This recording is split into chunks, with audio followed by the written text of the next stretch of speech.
I was in the Army. I was in the United States Army. I joined when I was 17. I left right after high school. And originally, my job, I was supposed to go to AIT training to become an interrogator. But during training, I was injured in one of the obstacle course, and I actually ended up leaving the military before my contract even ended.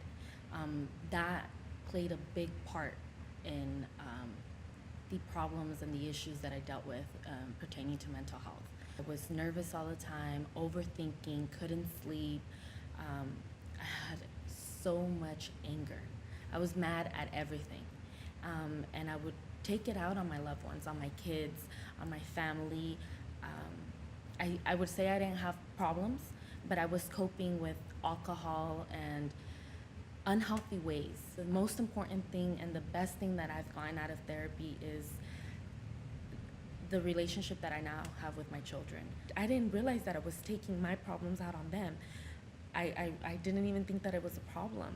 And when I started working on myself and the unfinished business that I've had for many, many years of abuse and neglect and just feeling powerless, I was able to work on myself and learn from all that. And my therapist always tells me, when I start thinking and being hard on myself, I need to keep in mind that I am good enough. And that's something I still struggle with every day.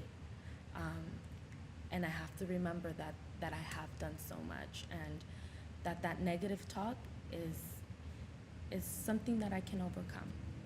It is. I know it's not easy to be vulnerable, to face problems. I know that we're taught, that you kind of just have to keep going.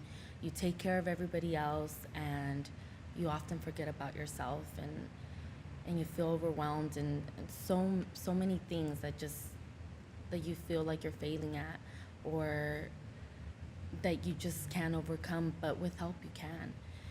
I had the opportunity several times to seek help somewhere else by going to the VA or by going to a different therapist. And I did. I went once to the VA, and I felt very uncomfortable there. There's always men, and the fact that I did not finish my contract with the military because of my injury has always made me feel like I couldn't seek help for veterans, that I wasn't a real veteran. And then, in a world of all men, I didn't complete my contract, and then on top of that, I'm going into their world. And so that was hard for me to ask for help there. I tried it. I didn't connect with the counselor there at the VA, and it felt uncomfortable, so I stopped going, and I was discouraged.